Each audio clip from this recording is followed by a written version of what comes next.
The story revolves around Dr. Rose Cotter, a specialist who was damaged by her own childhood trauma, witnessing her mom's overdose suicide at age 10.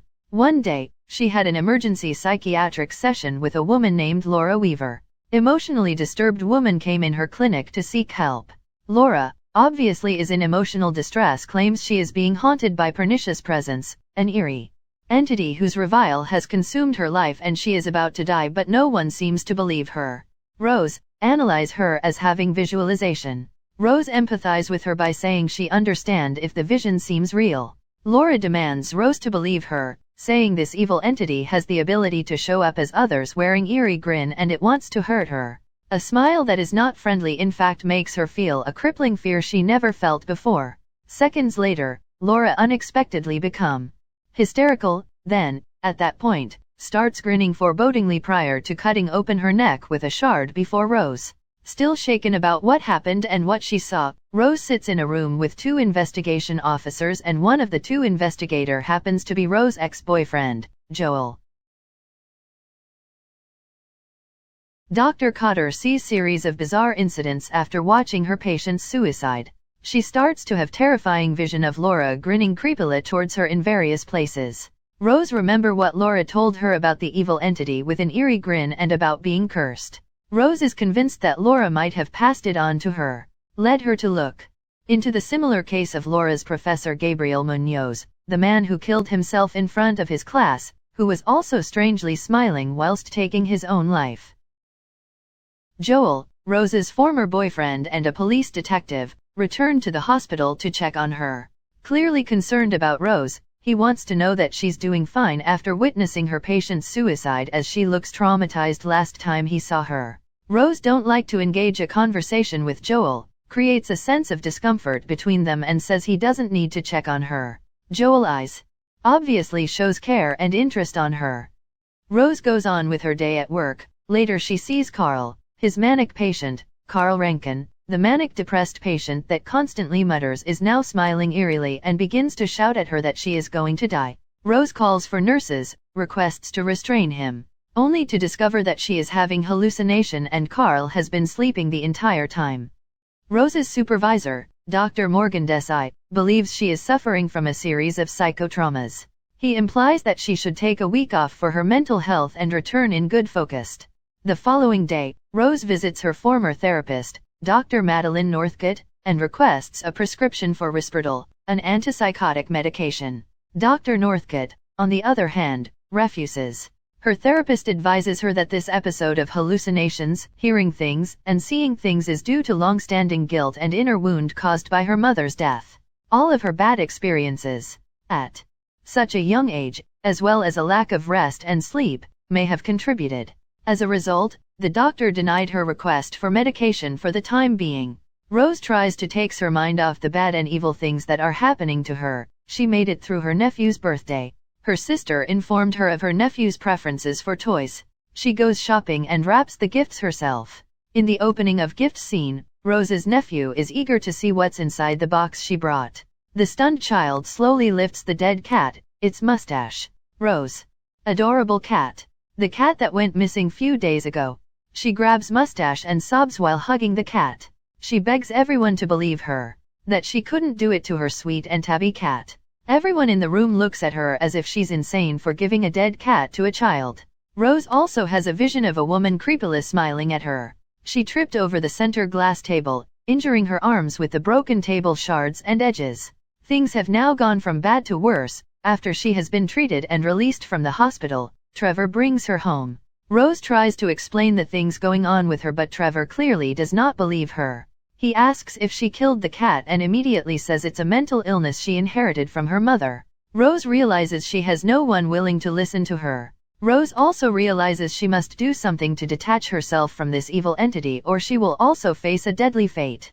Rose, frustrated by her inability to persuade others that she has not gone insane, investigates the case of Laura's professor, Gabriel Munoz, the man who committed suicide in front of Laura. This prompted her to approach the widow, Victoria. Victoria, Munoz's widow, shows her around the arts that her husband created before his tragic death. He is constantly telling stories about some monstrous creature trying to get inside of him, and this only started happening after Gabriel witnessed a woman end her life in front of him. Victoria also claims that her husband never recovered from his brother's death. Soon after, Victoria realizes Rose is not a reporter, which makes her furious when Rose tries to convince her that her husband is not insane and that she is also experiencing the same teething. Rose goes to Joel's apartment to seek help. She requests Joel to show or check to see if Gabriel Munoz was involved in any police reports prior to his death. Joel, despite his confusion as to why she needs all of this information, continues to help Rose.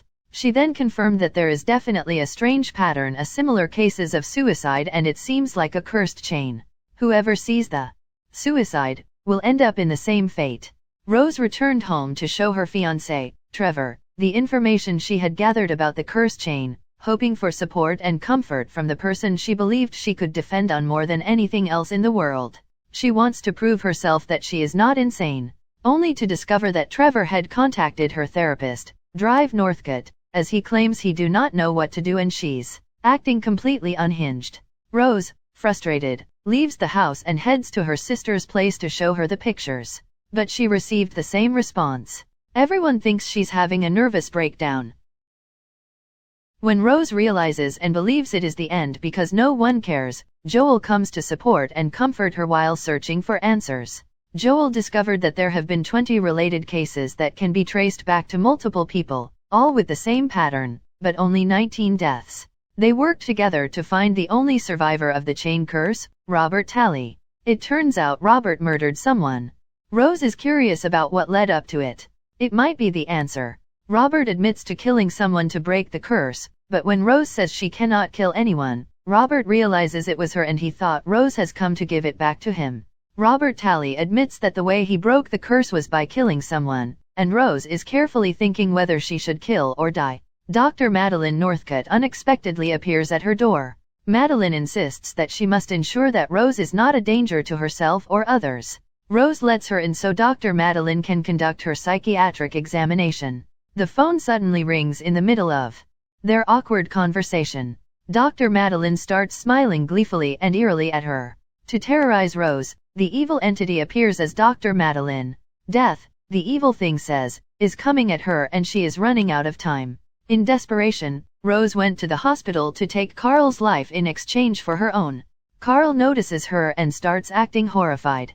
Dr. Morgan Desai arrived to check on him and noticed Rose is inside the room. He is aware of Rose's mental state at this point and advises her not to be near any patients. Rose pulls out the knife she was carrying and stabs Carl.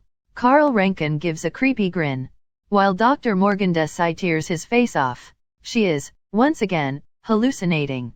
Doc Morgan approaches Rose. She notices her car parked outside the hospital. Rose appears terribly disturbed. Doc Morgan invites Rose to talk to him, so she can tell exactly what is going on with her. But he notices she's carrying a knife. Rose decides she cannot go through with it and drives away. She drives away, deciding she needs to be alone so she couldn't hurt and pass that thing to anyone. Concerned Dr. Morgan alerted police, and as soon as Joel found out, he came looking for her. Rose returns to her childhood home, which has been abandoned. As the night falls, she lights a gas lamp and sees a vision of her mother.